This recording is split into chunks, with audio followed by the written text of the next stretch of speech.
Israel रुका नहीं, Iran टूटा नहीं, बस 1,10,000 लोग बेघर ही तो हुए। 1,000 लोगों की जान ही तो गई है। 5,000 से ज्यादा लोग जख्मी ही तो हुए। शहर के शहर शमशान बन गए। क्या ईरान ने अपने परमाणु कार्यक्रम बंद करने का ऐलान कर दिया? नहीं।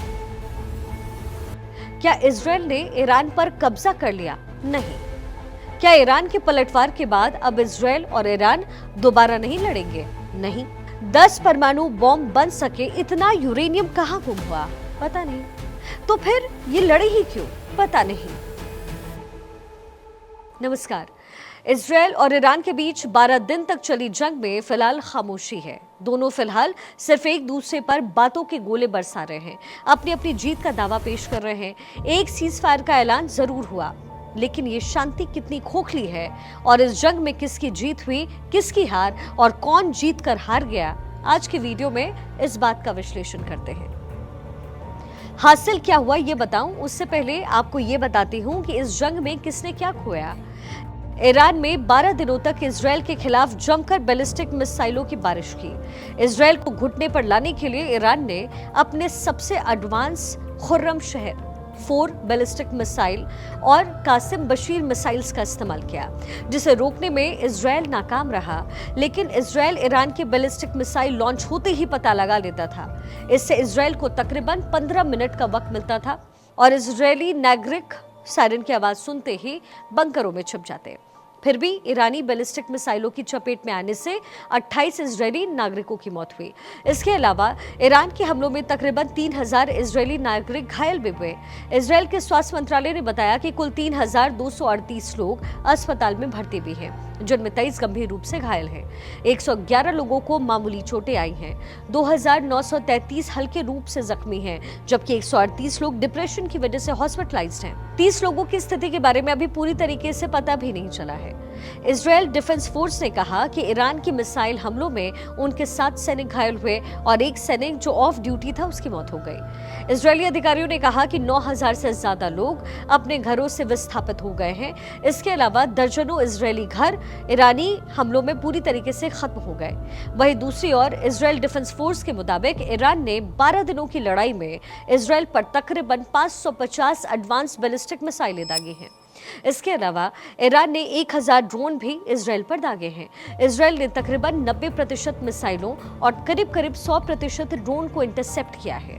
इजराइल डिफेंस फोर्स के मुताबिक ईरान के 31 मिसाइलें इजराइल के शहरों पर नागरिक आबादी वाले इलाके में गिरी है, जिनमें दक्षिण इजराइल का पावर स्टेशन, हाइफा की रिफाइनरी और एक विश्वविद्यालय है। इसके अलावा ईरान की कई मिसाइलें खाली क्षेत्रों में गिरी, जिन्हें इजराइल ने मिसाइल डिफेंस सिस्टम के गोले बचाने के लिए गिरने भी दिया।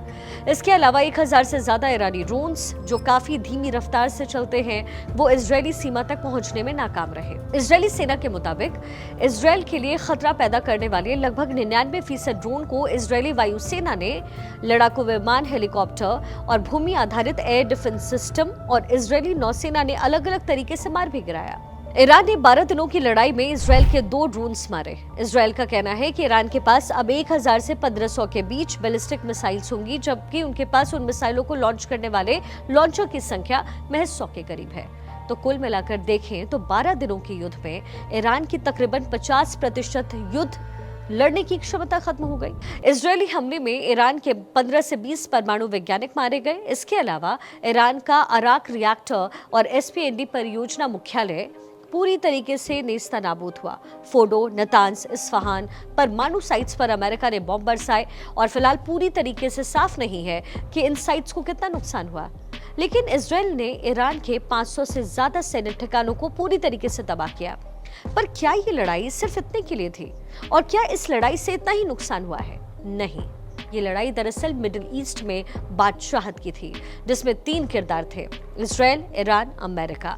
परमाणु शक्ति संपन्न ईरान इजराइल और अमेरिका की आंखों की किरकिरी इसलिए है क्योंकि ईरान की एटमी ताकत मिडिल ईस्ट में इजराइल की बादशाहत को चुनौती देती है, और ये ना अमेरिका चाहता है और ना ही इजराइल और ना ही सऊदी अरब जैसे मुस्लिम कंट्रीज। क्योंकि अगर ऐसा हुआ तो क्रूड ऑयल से भरे हुए इस इलाके पर अमेरिका का दबदबा कम हो जाएगा।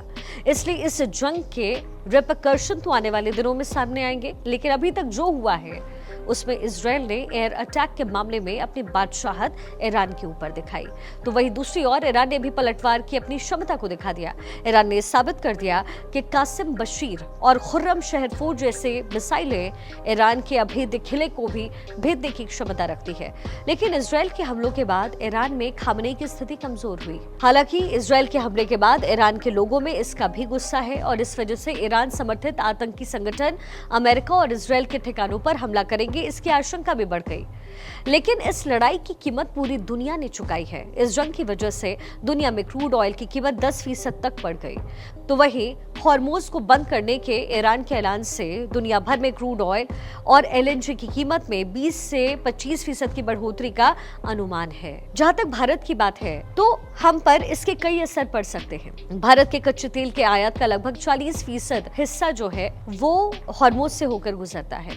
तो वही 9 मिलियन से अधिक भारतीय पश्चिमी एशिया में विशेष रूप से खाड़ी क्षेत्र में काम करते हैं। इसके अलावा भारत के चाबार पोर्ट परियोजना में ईरान का रणनीतिक हित है।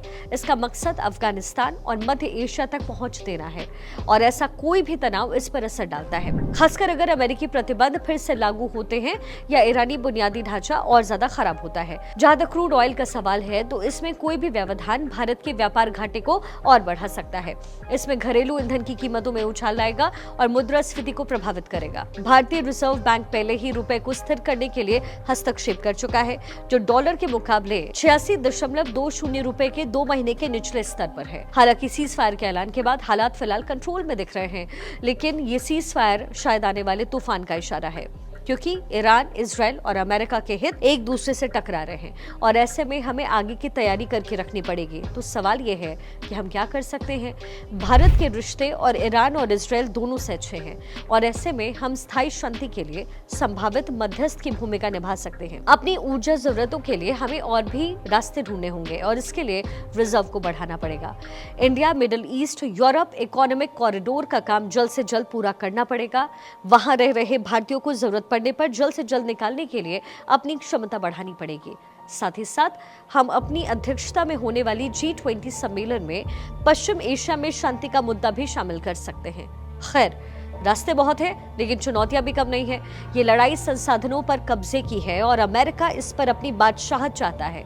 तो ऐसे हालात में कल जंग नहीं होगी, ये सोचना शायद अपने पैर पर कुल्हाड़ी मारने जैसा है। तो हमें तैयार रहना पड़ेगा और अपने घर में तेल और भंडारण और वैकल्पिक रास्तों से उसकी आपूर्ति को लेकर सोचना पड़ेगा। दुनिया क्या करेगी ये हम आप तय नहीं कर सकते, लेकिन हम क्या कर सकते हैं ये कम से कम पूरी तरीके से हमारे हाथ में है।